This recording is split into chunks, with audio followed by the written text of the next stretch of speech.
My name is Kayla King. I'm the project manager here at MARR. Yeah, Catherine had some technical issues, so she's not able to attend today. But I will start off with just announcing our operator of the month. I don't think she's on here yet, but it is Open Gates of Grace. And she is a new operator. She's new as of this year, and I know that Catherine was really impressed by her home. She did have a lot of corrections to make. But everything that she submitted everything in a timely manner, and she just was really great to work with. And her site review went extremely well. She has a really um, unique way of doing her homes. She has a home called the Golden Girls, where she actually makes that home available just for older people in recovery, which she thought was really cool because we really don't see that very often. Obviously, there's like a lot of 18 to like 30 some year olds and maybe like 50 some year olds in recovery residences, but there's a lot of older people in recovery too that need a place to go and need a place that will help keep them sober. And she was just really impressed by how well that home was run and how well the ladies worked together. And um, so she was hoping that she'd be on to speak. I don't think she's on Rainice. Nope. We can check back later to see if she logs on. But yeah, so she is operator of the month, and I'll turn it over to Jeff. Did Jeff have anything that you would like to talk about? I got two thoughts to talk to you guys about today. One is real easy. September 28th and 3 days thereafter is the NAR conference. It's going to be in Fort Lauderdale, right by the ocean in Fort Lauderdale on September the 28th. So if anybody has an opportunity to go there, I'd really recognize that you go there. There's about 30 to, or thereabout different people in there that are going to be talking. There's going to be one person that's going to do nothing about operators stuff. So every day you're going to be able to do that. If anybody wants to go, I'd like to know about it. Let me know that you're going to be there so we can let you guys know that you're going to be in Fort Lauderdale. Second thing I'd like to talk to you guys about is something that just came out in the last week or so, and I just had about an hour discussion with some people at the PIHP about, which is how do you deal if you're an operator for recovery residents and you've got, let's say you got 8 people in there, and one of the person out of your 8 has an SUD, has an alcohol, has something to use. What do you do with that person? There were a whole bunch of different thoughts on this from the state. The state looked like, well, maybe nothing. Maybe they can just be in the place. Maybe they could be there for 10 days. I've talked to a bunch of operators, including a bunch of NAR operators in Washington, Tennessee, Texas, and the Carolinas. And they all have the thing that says if you have a sober in your recovery residence, you can't be in your recovery residence anymore. Does anybody not have that theory? Does anybody allow people coming into a sober residence, recovery residence, and uses that and say, we'll let you stay in the recovery residence? I get a big zero on that, right? So essentially what I'm Yeah. understanding is that we're looking to gather if individuals use in the home, how do you handle Yeah. that? Is it It's an immediate, return to removal use. Yeah. from the program? If there is a return to use, how do you guys handle that in your programs? Right. May I chime in? Yeah. I'm with Don Farm in Ann Arbor, Michigan. And when we have a return to use inside housing, we do what's called circling the wagons, which is where we contact their peer coach and their sponsor, and sometimes their emergency contact, to move them to a higher level of care so they do not remain in the home. Sometimes, if they've gotten honest about the return to use and it didn't occur on premises, we can do something called a 7-day reflection, where they leave the home for a week, bring it up to their outpatient group, which they're all involved in, bring it up to their sponsor, stay in touch with the house manager, and some return back to the house. But it's like a circumstantial, like case by case basis. Yes, it wouldn't be offered to someone who's been in the house for 72 hours or even a week. It'd be offered to someone who's been there 6 months or more, who's working a good program, who is communicative about their struggles, about their wins and their losses, someone who's involved, someone trying to go under the radar or wallflower might need, I don't know, a visit to our non-medical detox or to do long-term. Let me Nice. ask you a quick question on that, Dave, which is, I think this is one that, because there's nothing on the NAR standards on this stuff, right? So I was helping 5 people with the NAR standards and 3 or 4 people in the state of Michigan. And I'd like to know, seriously, do you have any time where they can be at the place going forward?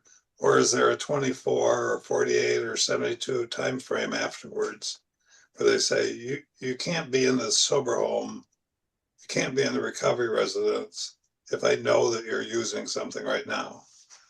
Yes, because we're abstinence based. So we would uh, invite them to leave. we would we would escort them away to a safe Yeah. location. Do you have like a place within your program that they go to, or is there like a place that you actually bring them, or Well, we it used to just, rely pretty heavily on Home and New Vision's Engagement Center, oh, which okay. was in Ypsilanti at the time. It's been defunded and they've closed. So it was a real hit to the community. What we do now is we rely on their supports, the organic list of supports they've built up by going to mutual aid meetings or while in our treatment center, the farm itself. Or they can come to our non-medical detox, Spera, but there are limited beds. So a bed prioritization would be instigated by the house manager and myself as the coordinator. And again, that's a case-by-case basis also. Okay. Gotcha. Is there a period of time that they need that they have to be away that they can't come back? And during that period of time, are there certain things that you require that they do or that they accomplish or that they make appointments or whatever before they can come back? Absolutely. Our clinical team is very fond of worksheets.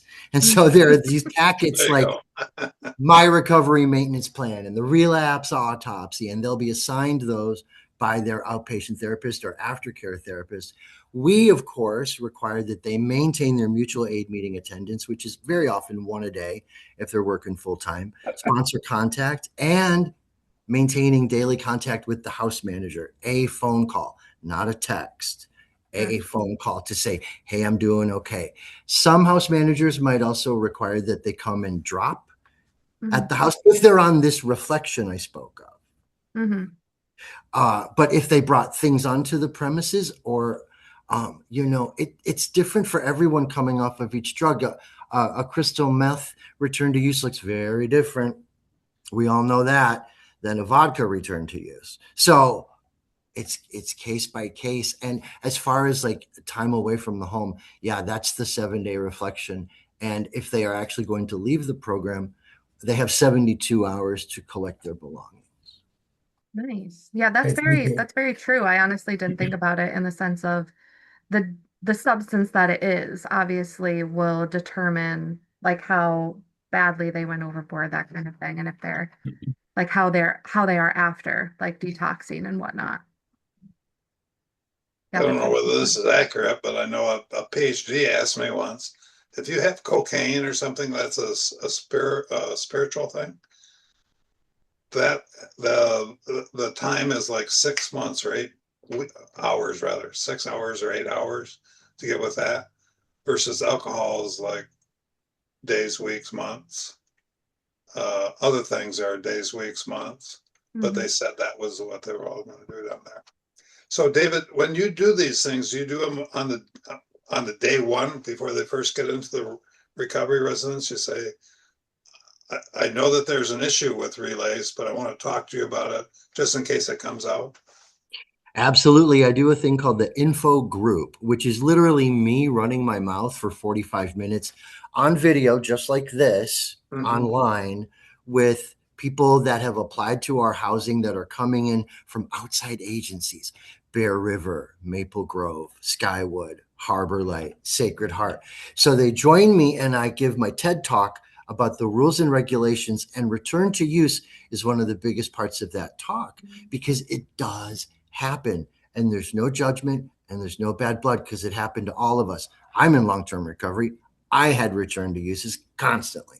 So we want to let them know that we're providing a service in housing, and we're here to help them. And if this occurs, it tells us they're not ready. So yeah, I talk about it openly and often. Yeah. That's I awesome. get that from you, because what I'd like to do is be able to have that and send that to because I'm guessing there are people out here that only have one house, or maybe they just started in 6 months and might not even have never come up with this issue, right? So I'd love to have that from you at some point. Are you talking about a copy of our handbook? Just the portion of your handbook that says, here's what happens when I know what happens when somebody has a relace going forward. Oh, Yeah, sure thing. I can send that to Kayla. Perfect. All right. Yeah. great. I think that makes a lot of I know sense to do that. I know Brenda had her hand raised for a while. Do Brenda still want to talk? So Otherwise, I found a couple of things interesting in what David said, so I'll make notes of that. Oh, okay. Hey, Brenda. Yep. So one of the things that our recovery navigators do with our individuals when they relapse is they have a one-on-one with them, and then they also do an action plan with them. So we're working to not discharge individuals when they have a relapse or a lapse. Most of the individuals that's coming into our services are actually like 19 days in treatment, right? Um, early, early recovery, right? So we don't get like people that's 6 months, 9 months, things like that. They're really in early recovery. So we're trying to build that foundation for them. And so we'll sit down and we'll do an action plan with them. They go to bed, they eat, take a shower, mind their own business, and then we wake up the next day, because we don't do a lot with people that's under the influence, right? And so we actually go just settle in, right? We get up tomorrow morning and we acknowledge what has happened, right? They go back on restrictions. So our women deal with a lot of trauma. And so a lot of times the community, they run into something and it's just so overwhelming with them. I love it because they're honest. They'll come in and they'll be like, Miss Brenda, Miss Rebecca, I messed up, right? They're not trying to hide it. They're trying to really maintain. And so we work with them in that process. We don't like putting people out under the influence. So we have not, that is highly intoxicated. We have not actually worked that piece out yet, because we can't put them out at night. They can't drive while they're under the influence. We send them right back to the Kalamazoo Gospel Mission, right? And then to re-enter, that all depends on the conversation and what has happened. Did they have paraphernalia in the house? Did they try and hide it? What's the decision that was made with the recovery navigator in the best interest of the organization, those that are in the program, and that individual? So it really boils down to, a lot of times it is a case by case situation. Everybody's not the same. Everybody's situation causing a relapse is not the same. And so we take all of that into consideration. And again, a lot of times we consider these are women that are dealing with a lot of trauma mm-hmm. and the emotionality of everything that's happening with them. So that's kind of like how we work with them. And we have phases. If you're in phase 3, you've been there, 70 days? That's a different outlook for that individual versus a person that's been there 10 days. Right. Yep. So we look at it case by case, a little bit different. Gotcha. Brenda, do you require that they all go to AA or NA meetings once a week for 90 days or something like that? Mutual support groups? Yeah, exactly. Yes, the mutual support group is required. They're required to do 3 in-persons a week, 90 meetings in 90 days. Some of them work, so they can't get to meetings, right? By the time they get home, it's late. Again, case by case, but they all are required to do 90 and 90. They're also required to do some mental health and substance abuse therapy, or either CBT, DBT, or whatever the group requires, based upon what the therapist, it's not about us, it's what their therapist is recommending for them. You do level 3 or 4? We do a level 3. 3, yeah, okay. Because part of the issue that was discussed this morning about this was level 3s don't have all the professional work to look at. They don't have all the clinical work at, whereas level 4 has some clinical stuff. But I think all this stuff could be done by a level 1, 2, or 3, or 4. To tell people, okay, there needs to be something going in on day 1 before you walk in. If something happens, you're going to need 48 hours to be somewhere. Not sure where, but you're going to be somewhere. After that, you're going to need 90 days of 90 times of 90 days of some type of SOPR or AA or NA meeting. Mhm. You're probably going to have some type of peer recovery coach or RECCAP person doing that, right? Yeah. I think I just look at it, I say that person needs some support.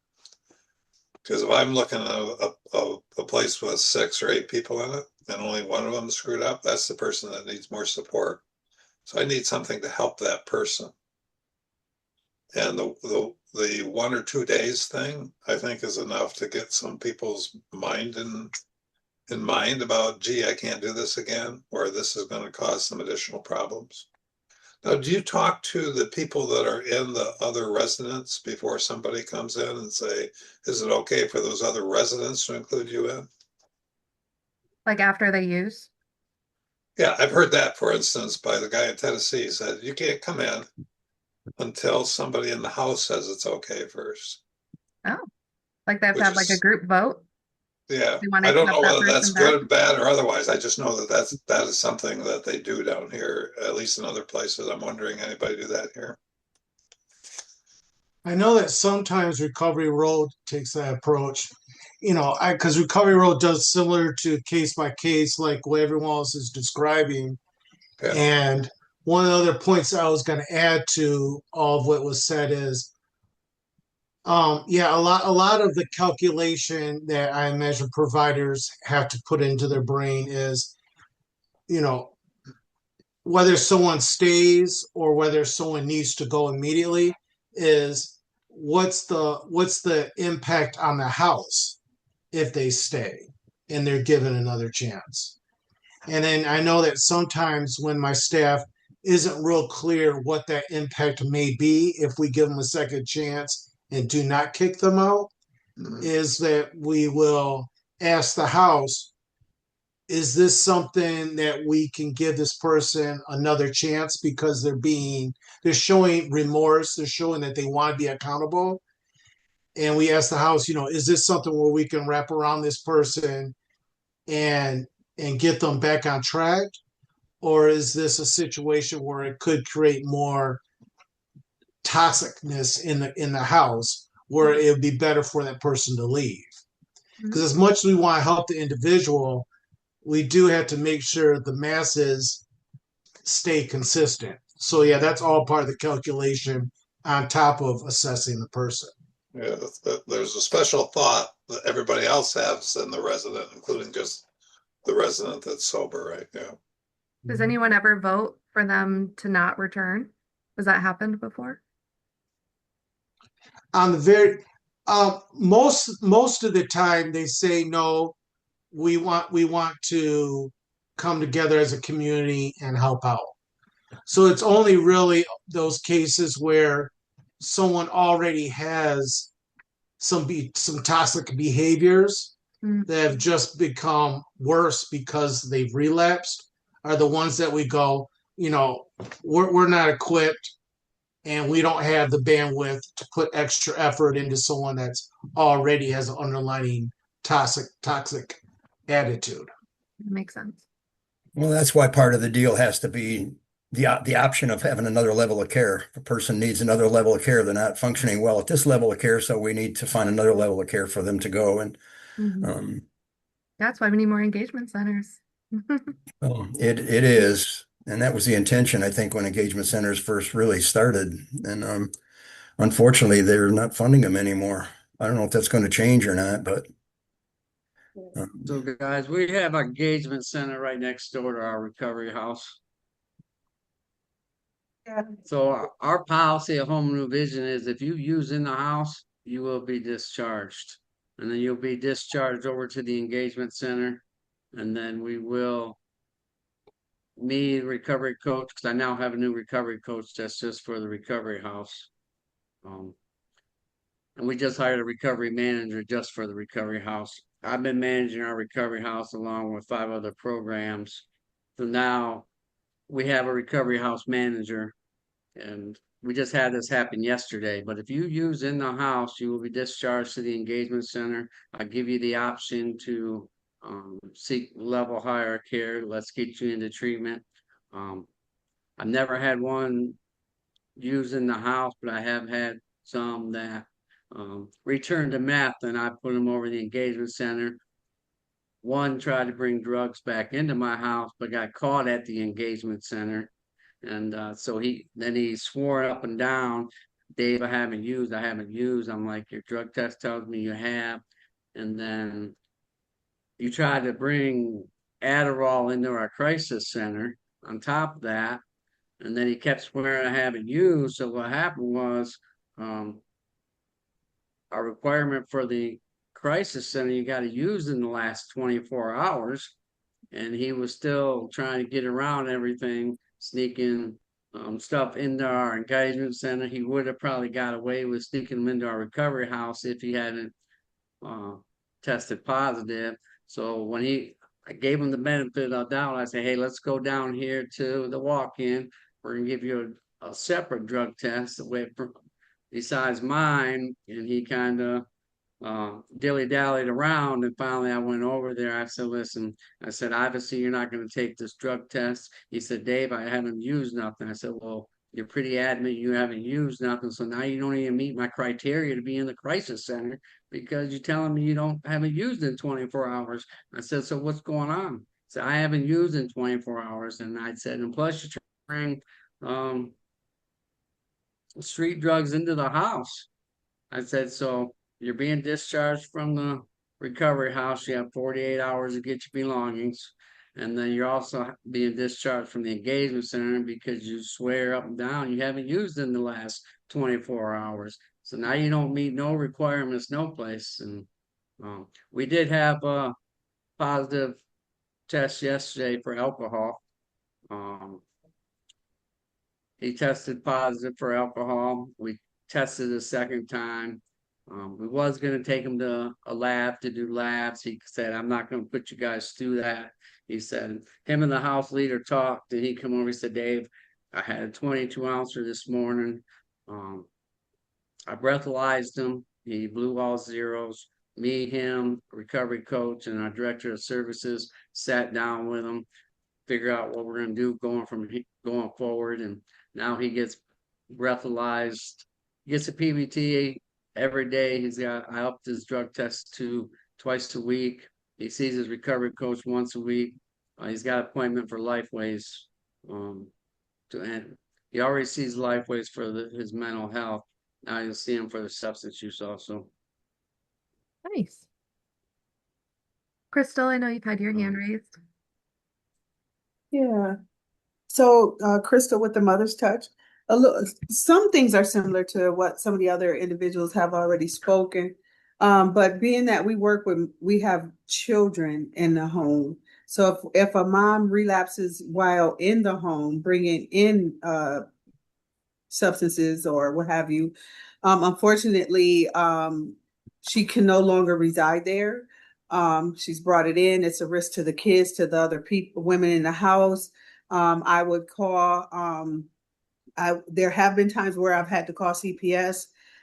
There have been. I would try to call emergency contact person for them to be able to come and get mom. If no one can come and get mom, then we would get her to Mel Trotter here or one of the shelters. if she doesn't have a friend or someone that can come in. So we would do that. If mom uses and she's not in the home, and it does depend on substance, it does depend on how long she's been in the program. Because we require our moms to be working with a recovery coach and a therapist, it may require a wrap meeting, so that we're all on the same page. But then, mom, I would recommend, I can't make them, either IOP or recommend intensive outpatient. If they denying those types of supports, then they would have to leave the home, the residence. Yeah, I could see how having children thrown into the mix would make the situation a lot more serious. Because, yeah, if they go off and use, but if they don't come Yeah. back, have you ever had anybody that hasn't come back and they have children in the home? Well, no, because one of our rules is, one, we cannot keep kiddo while mama go to the store. You Oh, know, okay. we moms cannot keep other people's kids. That's You good. know, I get it, but we can't, Yeah, that makes sense. Yeah, yeah. You don't do any like some type of hope things where it's like you got one person there that's going to take care of the three people and the other people go to work, the other parents go to work. No. Like any kind of daycare. No, we have daycare, two daycare centers that moms can, Okay. potentially use. We have them do, I say, these are the options we can help with. You do your work and make sure they fit what you would want and make a decision from there. And typically they utilize them. But yeah, and if child was at daycare and mom was to relapse and didn't come back, then the daycare provider would have to follow the typical procedure they have if a parent left the child. Right. Yeah. Gotcha. And you're out of the Kalamazoo or Battle Creek area, you said? Grand Rapids. Grand Rapids, okay. Mm-hmm. You know the ladies from Charlevoix that runs there, the Joba House? Joppa House. No, Mhm. no. They have the same thing there. They have two or maybe three women with children only. Yeah, we have Uh, two. if you ever have to be in northern Michigan, it's in Charlevoix. Go down there and talk to them. Okay. They've been around for like 5+ years, and they do just a great job on that.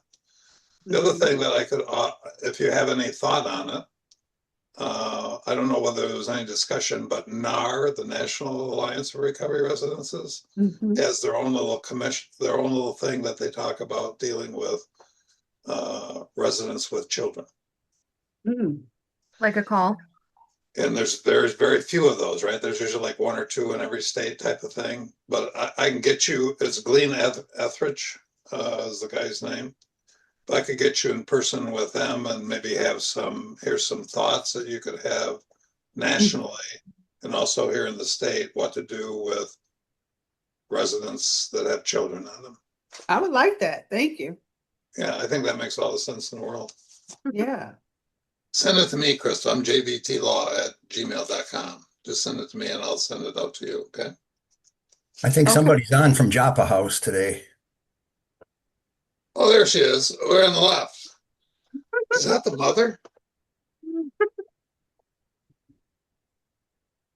Is Ginger on or somebody No, Put else? her, put her on the spot. manager here at Joppa House, and I've been doing these meetings. I love all the information I get from all of these meetings. And yes, we are a women with children home, one of what, three in the state of Michigan Mm. that will take women with their I think you're about children. right with that, yeah. Yeah, I think it's one of like three that take them. But yeah, been around for 15 years and it's been amazing. You're not the owner's daughter, right? Nope, that would be Because Lorraine. if I did, I was going to get slapped in the face for not telling people. I hadn't seen her like 2, 3 years. I think that place is fantastic. It is fantastic. I graduated the program 2 years ago and became the house manager, and I just love what we've done here. Awesome. Yeah. Jeff, what did you need from me? Oh, just send me your email address and I'll send to you. I'll Okay. send to Gene Etheridge. Gene Etheridge is from Kentucky or Tennessee, but he's Okay. starting up the national thing. And I'll get Okay. you guys and the JoJo said, it's like, you guys all need to talk because there's very few of you. It's like when I talk about, there's not a lot of kings out here in the world. There's only 3 of you in the entire state of 10 million people in the state of Michigan. I think there's a few more Yeah, I than think that, there's a but few yeah, more, there's very Jeff. I few. don't care. I'm going to call them with only 3 because I've used that already. So like I said, there's only 3 of you guys in there and you need more help. I don't think there's any men's with. Yeah, there is. There is? Who's that? Oh, Catherine. And Catherine, you're I'm in. sorry. I'm sorry, everybody. My computer's all messed up. I had to get in the car and be on speaker, and then my phone died. So not a good day. But yeah, Flint Odyssey has men's as well. They're very flexible with that. Saginaw Odyssey, Great Lakes Recovery Mission, who was Operator of the Month last month. They also work with men with children as well. But there are very few. There needs to be a lot more. So That's the that's one my in 2 cents. Flint, right? Yeah. So like there's 10 million people in the state of Michigan. I've got 3 boys and 3 women. And each one of them might have 6. There's going to be more than that many people out there that need that, right? So my whole thought would be, if you guys ever have the thought, don't talk to me, talk to the people in Charlevoix, talk to Brenda and talk to their people about how to do it.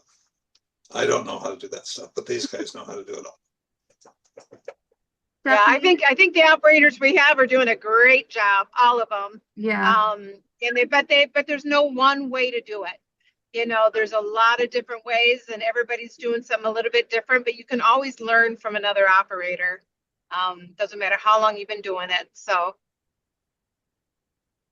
Let me give you my 10-second worth of, you guys are really doing really good work, okay? I haven't thought about that in a long time, but you guys are really doing, and you guys are getting paid 0 for this stuff, right? And you're helping us. So I know 3, 4 years ago thinking about this, what does this make sense to do this? And thinking about it, it's like, this makes all the sense in the world. I should probably have some type of Michigan recovery center, shouldn't I?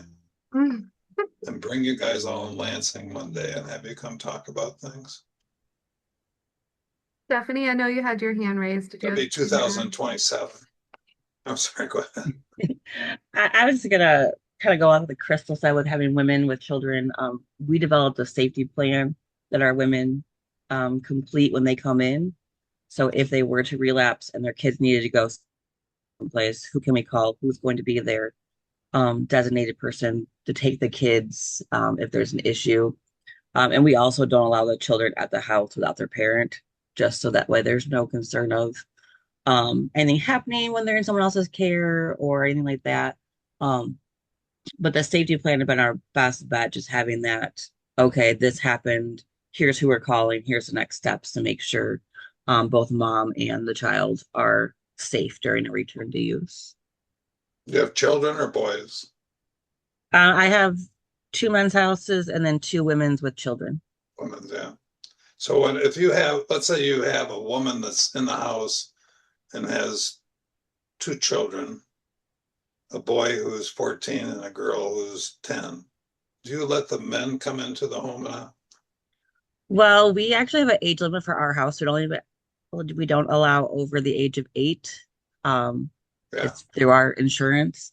We do allow visits for those kids other times. And then we do work with parents if they are still co-parenting, to set up some parenting time. Occasionally we can do it at the house, or other times we'll help facilitate it off-site too. We've actually, in the past couple of years, actually had a woman with the children at the house and the man at our other house. And so we've facilitated some case management and family support while they were in both of our programs.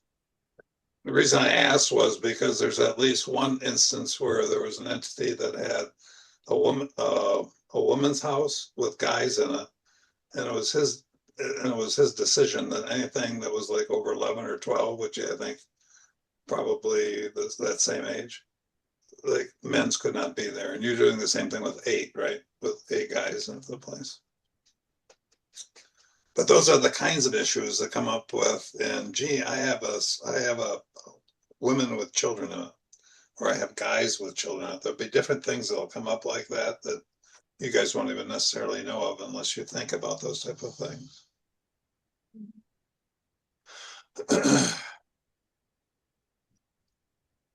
So let's all talk about coming up about 100-page written stuff about everything we're doing on, no, never mind, I won't do that. 100 I see that Raynice ended up entering the meeting. Raynice, are you there? Yes, I'm here. Hello, Raynice. Congratulations. Thank you.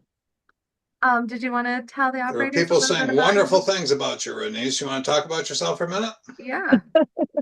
Talk about your beautiful program. Yes, well, actually, I'm a pastor, so we are faith-based. And I had been providing affordable housing for the homeless for a few years now. And God just set upon my heart, maybe last year, to kind of expand the program into recovery, because I found that substance use disorder and homelessness ran hand in hand. In fact, although it wasn't what we were intending to do, nearly 99% of everyone in our program had a substance use disorder. So we moved forward with that. And some of the things in our program is that it's a 1-year program, and it's always been that way. But you can, if you follow the program and abide by the rules, you can reapply. And so, because we've found that our pricing and our, their standard of living, you just can't get that standard of living at the price that we give it. $600 per room, all utilities included, including Wi-Fi, and we feed them 3 to 4 times a week. So you just can't find that anywhere. And so it works really well for us. We do also have a situation. Our woman's house has a grandmother with her granddaughter, because her daughter has substance use disorder as well. And That's your Golden Girls home, correct? Yeah, the Golden Girls home. The majority, all the women there are like 60 and above. So they're, except our one little grandchild. Well, she's getting to be a young lady. She's 17. And the interesting thing about her as well is she identifies as LGBTQ. So she was sexually assaulted a few months back, maybe a year ago, and homeless because her mom has substance use disorders. So we took her in with her granny. And so we're kind of working that through with her, because she's, she doesn't want to be a woman based upon the trauma that she's endured as a female. But we're, because we are faith-based, we do that with love, but we accept her as she is and love on her. And also she's starting to deal with some substance use because she was suicidal a little bit and taking all of her medication. So we have to kind of watch her. But yeah, we're all about serving the community. Great to hear. Makes David, all the sense in the world. My son, before he went to university, taught at a school in Palm Beach. And I would say that of the kids in the place, there was high school kids that were there that didn't have their any parents helping them, were actually helping their grandparents. So you got, instead of, a 10-year-old kid dealing with a 40-year-old person, it's a 10-year-old kid dealing with a 70-year-old grandmother. Right. So that's got to be all. I don't even know why. I don't want to know about the things they'll cause with that, but yeah. David, did you Yep. have a comment? Yeah, I was wondering, Rainice, can you tell us? I'm looking at your website. Can you tell us about Grace Cafe? Yes, Grace Cafe actually is our feeding program, and we feed our people, like I mentioned, 3 to 4 times a week. I want to go up to 7 days a week, but we just can't. We can't afford it. We have very little. We don't. We've had grants before, but it's not enough to sustain that type of feeding, but we're believing God, He's going to take it to the next level. So yeah, with our cafe, that's a whole program where we feed the people, and we also have a cafe within the ministry where they can come. After church, they eat there for free, and we want to soon open up where people can get very reasonable price meals real soon. Right now, everything we're giving it to them for free. Awesome. Do you have a lot of people that like donate food, or do you just buy all of the food? I have a couple donators, but it's not nearly enough of what we could use.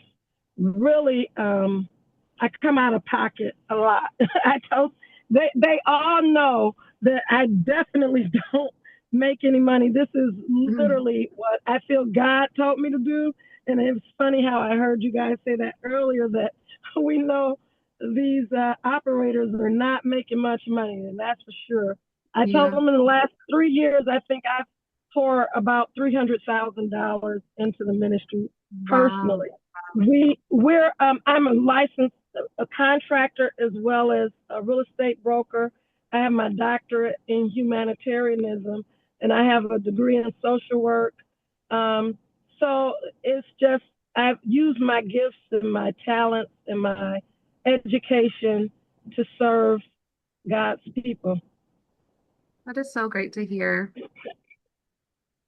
Well, I was very amazed with your program. It was such a pleasure to walk through and meet everybody as well. And it was very homey, and I love that you dealt with more older population. And a couple of the ladies that I spoke with, they were like, "Well, where am I going to go?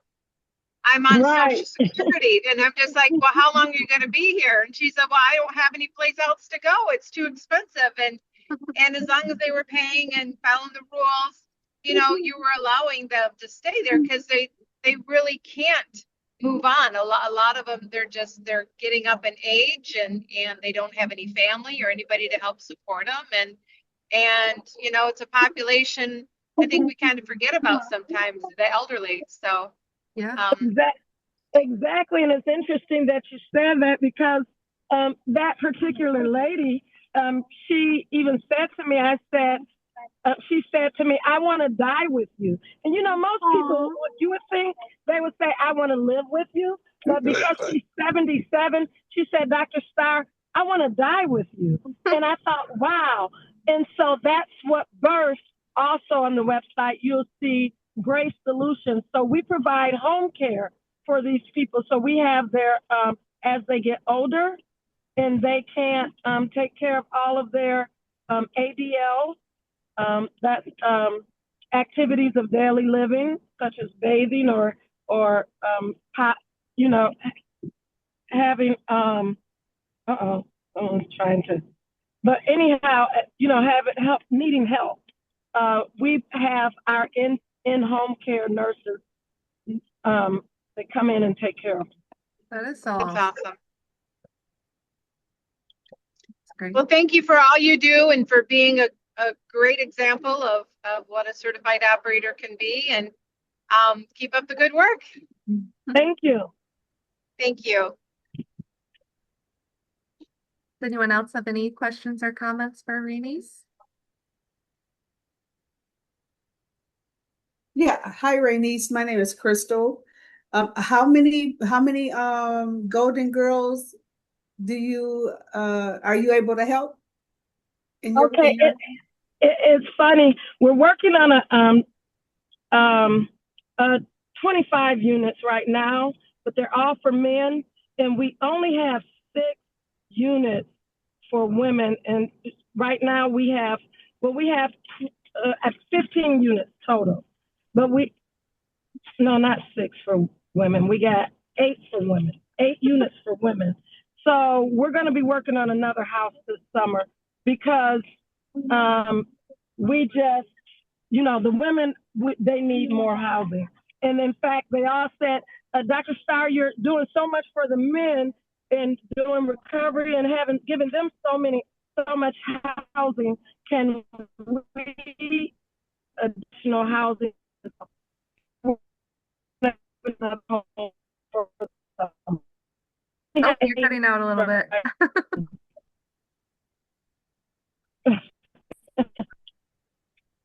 That's awesome. All of that's meritable, Rainus. I know with the men's and women's home, there's always more men's than there are women's. All 50 states, it's that way. Yeah, yeah, that's why I had so much more housing for men. But the women see how beautiful their housing is, and a lot of those men have girlfriends or mothers, and so the men were getting on me as well, saying, "You need more housing for women because I want my sister, my friends, to be able to have housing." So it's interesting. The men as well as the women were getting on me, so we're gonna stretch and do more for our ladies. And all of our houses are really pretty like that, even the men's houses, but they're more masculine. I use browns and really masculine, nice colors. I love to decorate and design. So the houses are like little doll houses. That's awesome. Well, if you have women within, most of them have children. Bernice, really quick, is it okay if I put your contact info in the chat? Sure. Okay. Yeah, we only have one right now with a child, the grandmother with her granddaughter. But typically right now, I'm thinking of partnering where we're going to have housing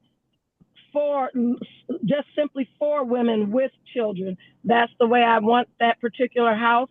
As I have my cousin actually, she's got her degree in social work as well, and she said, "Will you please help me do we want to do a pregnant woman's house, for young girls up to maybe 26, and then also women with children, which is solely women with children.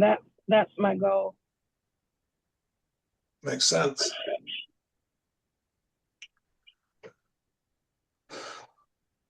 Does anybody else have anything today, or should I leave early? Everybody wants to leave it in 10 minutes early? Oh my goodness. Does anyone else have anything they want to talk about or any other comments about today? Hey, I know I came in late, but Jeff, did you talk about signing up for the conference in September? Are people able to sign up for that yet for Florida?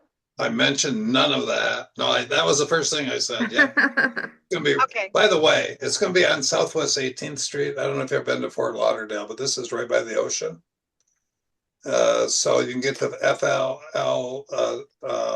record there, get there in like 10 minutes from the airport down to the hotel. It's going to be the end of September. There's going to be some special hurricane use. So if something hurricane happens with it, there'll be some cost on that. I think the prices per year about $200, maybe a little bit less for that.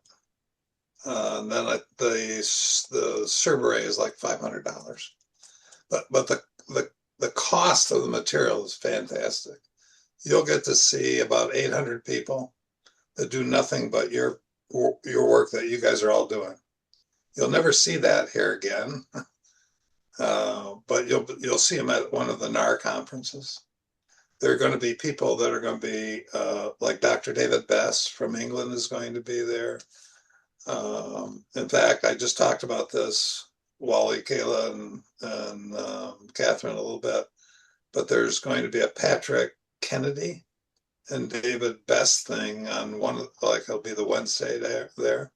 Patrick Kennedy is one of the people in the state of the federal government. That's Robert, and his cousin Patrick is the person we'll be asking about to have recovery. So that's everything about Ann Arbor. Otherwise, I'll be there several weeks early and several years afterwards, probably. But so that's I just have a question with, we're not going to see everybody again until after the 4th of July. And I was wondering, does anyone have anything special planned this year since it's the 250th anniversary for the US? I didn't know if you were doing anything special with your residents.